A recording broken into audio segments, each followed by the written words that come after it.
So thanks everyone for joining us for this first Globus catch-up and office hours for the year. We're pretty excited to have a pretty healthy representation from the Globus team today. For people that may not have met me before, my name's Greg Darcy, so I look after sort of the product manager at Globus here at aarnet.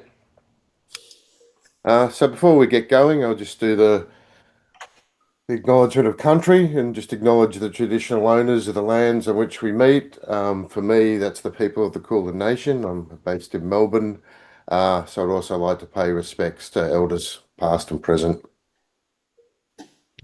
So really looking forward to today's session. I'm just going to give a very quick update and then hand over to John Bresnahan, who's going to introduce us to, I suppose, the latest capability with the Globus platform, and that's streams.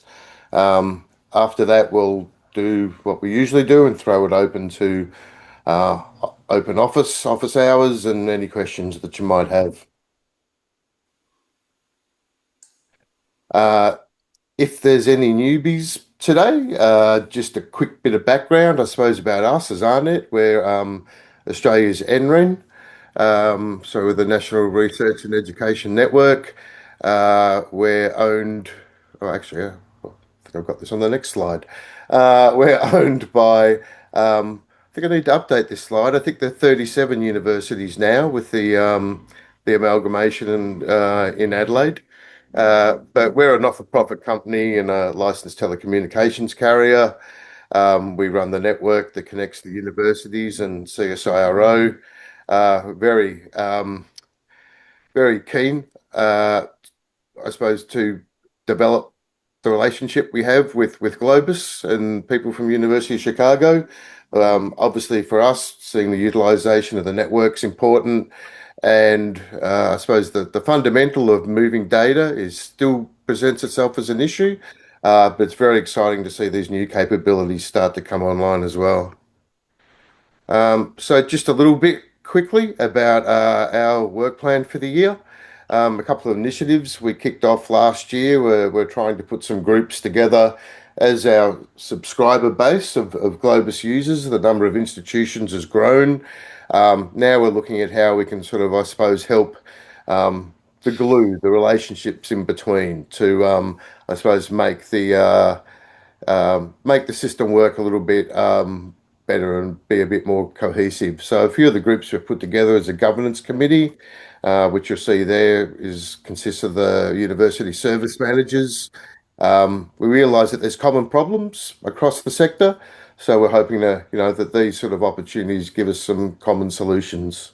We also have a roundtable, very much purely that one for our subscribers.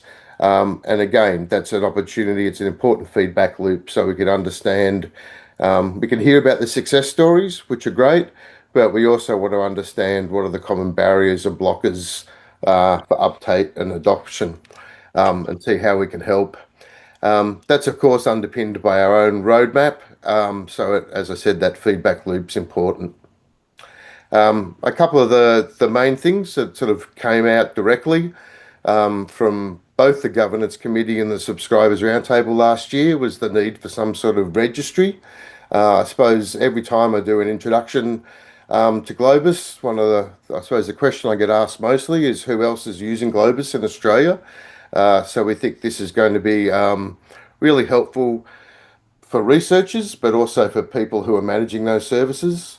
And we're also experimenting with a Globus dashboard. So Globus provides usage reports that are produced every month.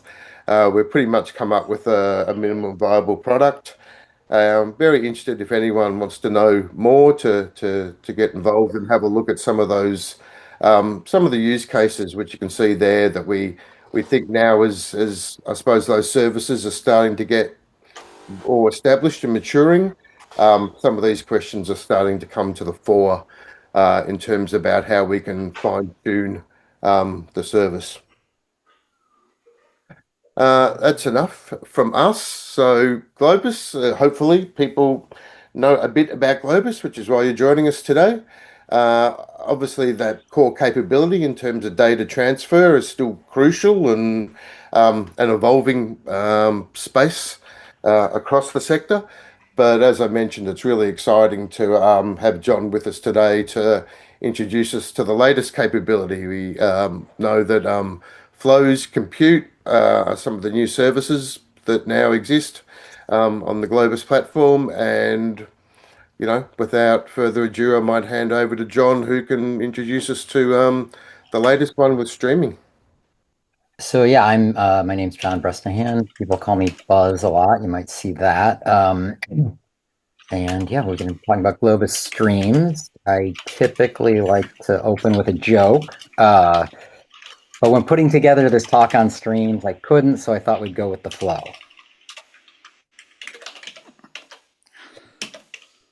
Best I could do. Okay. So Globus Streams, a new service that is in production. We actually had our second release of it just this week, and it's out there ready to use. And the way that that I think is a decent way to think of it is that what Globus Transfer did for SCP, Globus Streaming is trying to do for like S tunnels. So, you can copy files around between institutions. You might have to go through login nodes, jump boxes, deal with certificates everywhere when a connection is dropped, restart wherever you were in that transfer, manage large data sets, all of that. Very difficult. What Globus Transfer does is makes that very easy, and we add a lot of performance to it. Not to make this an ad on Globus Transfer, but just to sort of show what Globus Streams is trying to do. So the goals of it are to enable memory-to-memory data transfers. Effectively, a way to look at it is we want you to be able to, in an institution in Australia, be able to open up a bidirectional, reliable, ordered connection, effectively a TCP connection, to an institution in Chicago without dealing with any fuss, right? You use Globus to create a tunnel, and then hopefully it's nice and easy for you to open up connections between them and not have to go through any file system abstraction or that kind of thing. We also want it to be a very familiar experience for the admin. So when an institution is going to run a service like Globus on the edge of its, network facing the internet, you have to have a lot of trust in that. Globus Connect server has been around for a while. A lot of people trust it. This enhancement is just a plug into that service in the same way that the S3 connector is, or the Google Drive connector is, or any of those connectors. That is how this one works. The code path is very much the same, a little bit of modifications, but it's the same service, same admin experience. To get it, you simply upgrade your Globus Connect service. The ones that you have running right now, you upgrade it, streams there for you to use. Okay, so a way I want to present this is to just go through an example application of what could find Globus streams useful. So the one that I have that I think is good. Now note again that really all it is TCP, like a bidirectional, reliable connections between applications. That's it at its core. But if we take a look at an application, say that there's an electron microscope in some university, and it's doing a type of like Where's Waldo situation. It's looking for something interesting in a very large high-res data set. And it's taking pictures as it goes. So it takes a picture of the top left square that it can get. It would send it over to a little processing job that's looking to see, oh, is there anything interesting here? Okay, if so, yes, great. Can you zoom in this specific area? Or no, pretty sure this one's no good, move to the next one. And keep repeating until you find something that's of interest. So an obvious issue here is this little box here that I have this image with like, looks like an 8-track cassette or something in it. That's going to be a big bottleneck. The processing of it that may be available to you on site that's easy to connect to is going to be limited. And that's going to slow down your time to results. However, if the same user has access to ALCF at Argonne National Lab, a big compute facility, they have tons of processing power. So it would be lovely if their same application without modification could run the processing job at ALCF, send the images over to it, and speed up their time to results in that way. Problem, of course, is that there's firewalls and network routing issues and NAT boxes and all sorts of things in the way that make it difficult to just open up a connection. and the user of this, do they really want to open up tickets with admins? Or admins really going to let them open up this connection? Do they know exactly when they're going to be running? Not really. They need to do it on their own demand with a service, and that's the service that Globus Streams is aiming to provide. So why streams? Now, you could do an application like this, and people do things like this with other services, right? You could have the electron microscope job, taking pictures, writing them out to files. Globus Flows could be watching the file system when a new file appears. It would use Globus Transfer to send it over to ALCF.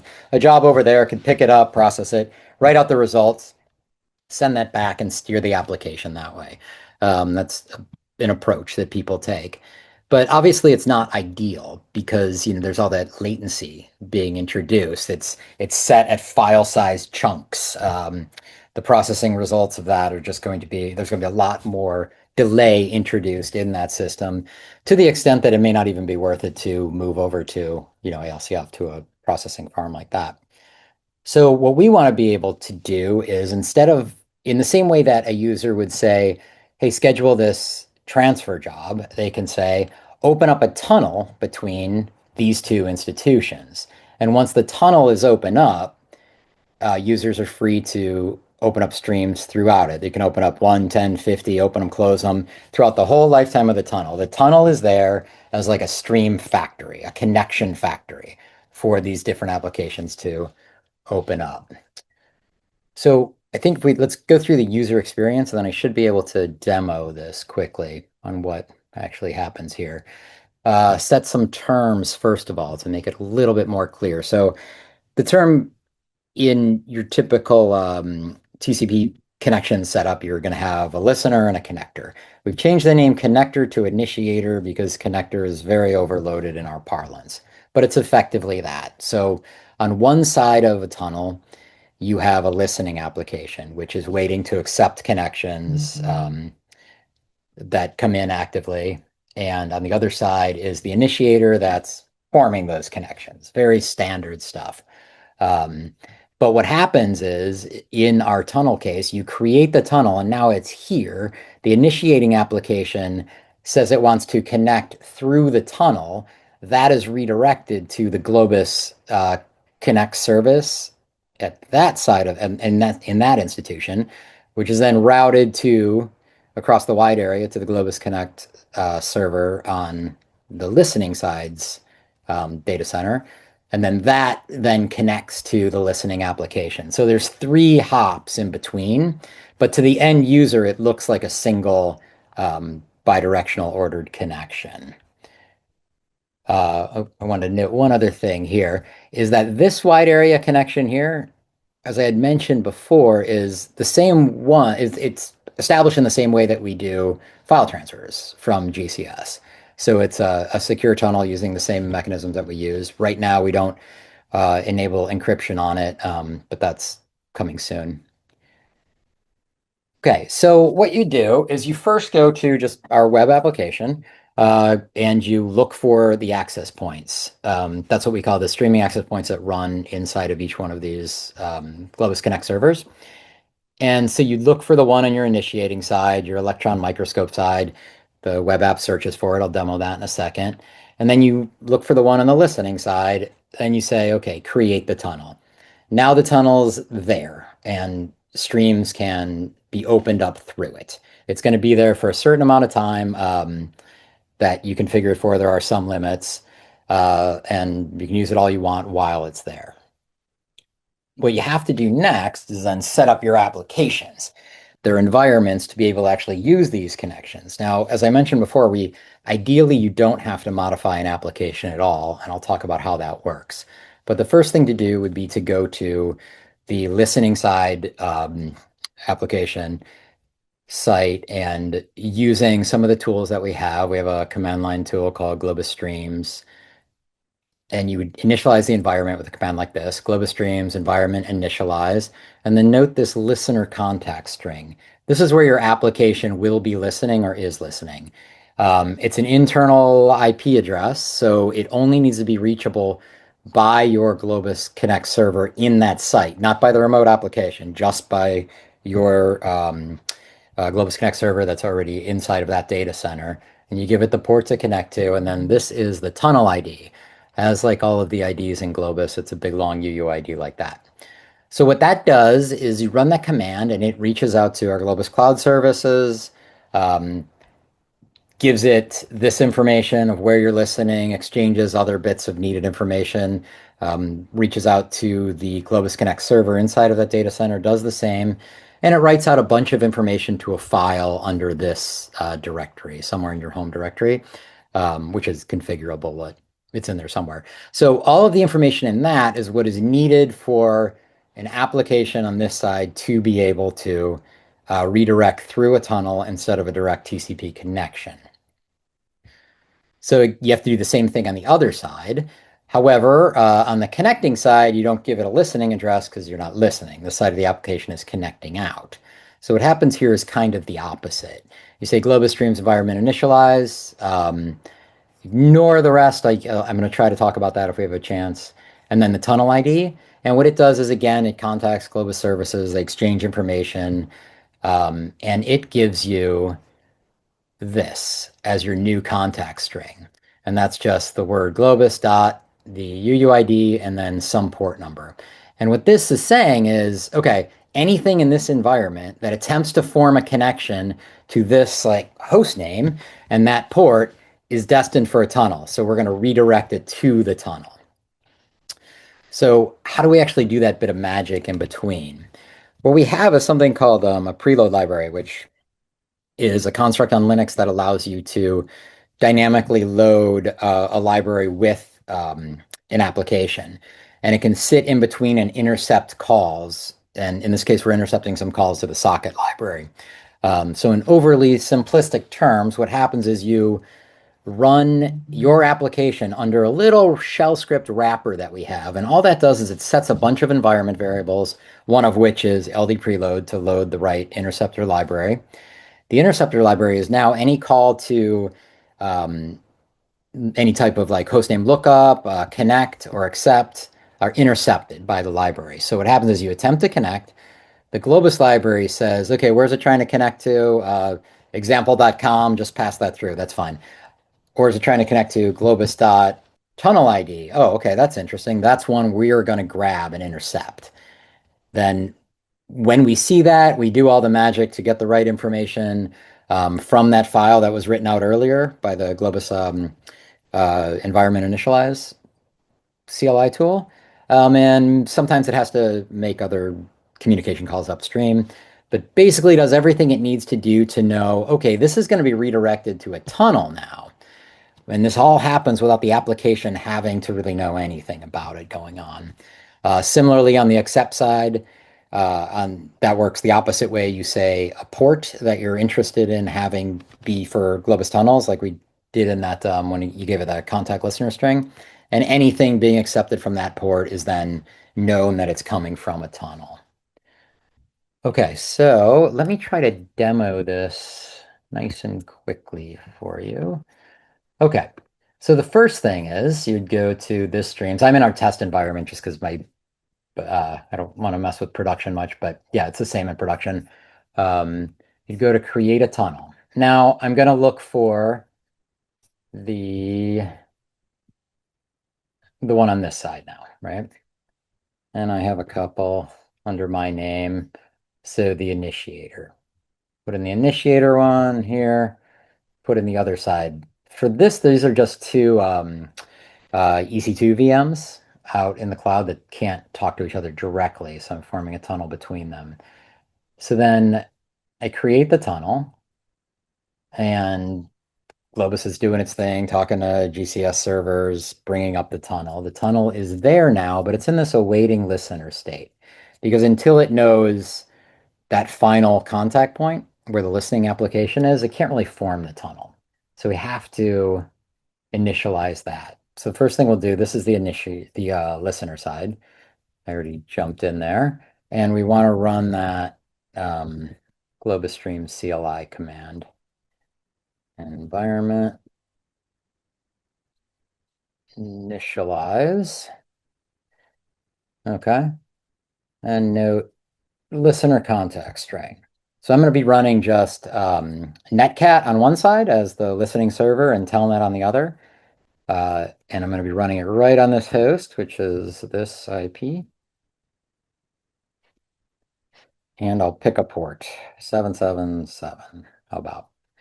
Okay, that and the tunnel ID, what I give it, and it's gonna, I've already logged in. It would redirect you to do some OAuth login right here if you had not.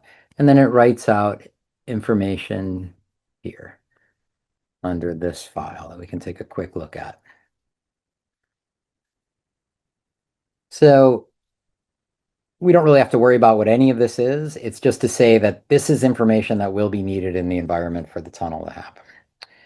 Okay, so similarly on the other side, we're going to run the same command, but this time without the listening context string, so we're not listening, and that lets the side know that it's the initiating side. Same tunnel ID, and it's going to do all the stuff communicating with Globus right now, writes out some information. And again, note, so this is the context string. This is the bit, the little cookie that when it's in the environment, the socket library tries to do a lookup of it, we can grab a hold of that. So how does all that work? There is this wrapper script that we have right here. User share Globus streams. And this is just a shell script, nothing too interesting in it. But what it does is it sets that LD library path and some other environment variables that are going to be needed for that library path to inspect the environment, pull out all the right stuff, and do the magic. So what we want to do is say on this side, we are going to be on, I think I said 7777, didn't I? Let's hope so. We're going to be added listening on that port. So I need to tell the script that's the port to pay attention to. I need the tunnel ID after it. And now I just run any application at all. I could do an iPerf, I could do Netcat. I'm going to do Netcat. We've tested a whole bunch of programs. There are probably some that won't work. General Python code works. Yeah, so I do have to, a thing to note is that I have to specify the port twice, which isn't ideal, but the script needs to know where it is so that it can tell that our interceptor library which port matters. And then the application, this is just general Netcat application. We have no idea what the format of that command line program is going to be, so there's no way to like lift that out of it. Okay, but run that. Now Netcat is running on that port. So the other side of the stream, we now want to connect to that. We do the same, we use the same script. And this time, and we'll use the same tunnel. We don't have to say a port here because we're not on the listening side. And now I can just run telnet. And I tell telnet, instead of giving it a real host name, I give it the one that it told us the preload library will intercept, that port. And now I should be able to just send text back and forth, back at you. Okay, so what's happening there is this was redirected to the Globus service, the GCS server. That GCS server redirected over to this GCS server, and then that redirected to the Netcat program. And you can, again, like I said, it's not a one-time thing. You can keep opening, closing them all you want. Oop, and that side does that. Okay, so that's that quick demo. I got a how are we doing on time? I think we're okay. Then let me show just a little bit about the admin experience, just really quick. So as I mentioned before, it just comes with GCS version 592 or later. To set it up, similarly to how you'd set up a storage gateway and then a collection, with streams, we combine those two constructs and you just create what's called a streaming gateway. On that streaming gateway, you can pick an internal interface and so that like if your GCS server has multiple networks and you only want to be able to route to, across one specific one, you can pick that interface, pick the port range, and you can set what's called a LAN secret, which I will talk about really quick next. User access controls are the same as GCS collection. So you map to a user. If there's no mapping there, we won't let them in. You can allow, deny, the same constructs that admins of GCS would be familiar with. And it's literally the same code enforcing it. So it's if you trust GCS, you can trust that as well. No notion of guess, unlike you can have guess collections and transfer. There's no notion of that. Okay, so really quick, let me cover how the security works here. So I mentioned a LAN secret. The admin of the streaming gateway decides whether or not this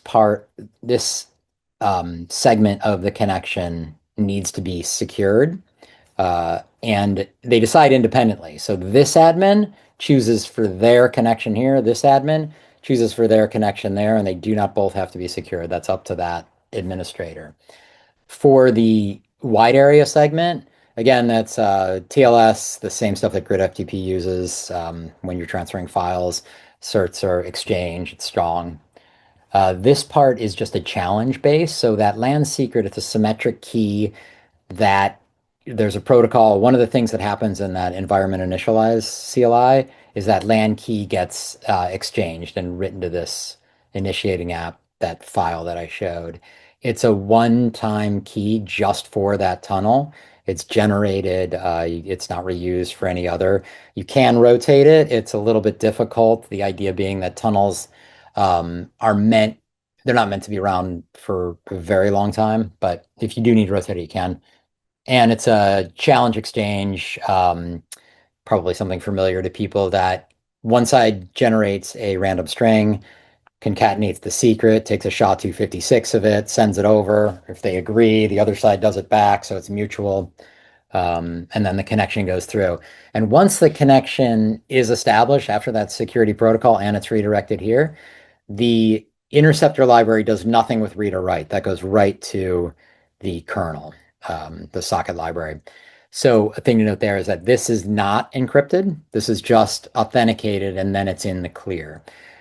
What our recommendation is that the applications themselves should probably be managing their own authentication. If they're listening on a port and something's connecting to it, they probably should have their own means of granting users access. But we're looking for community feedback on that one too. We could make this encrypted, but we want to stay. I like keeping that interceptor library as thin as possible to be as minimally disruptive to user applications. Okay, and that's what I've got.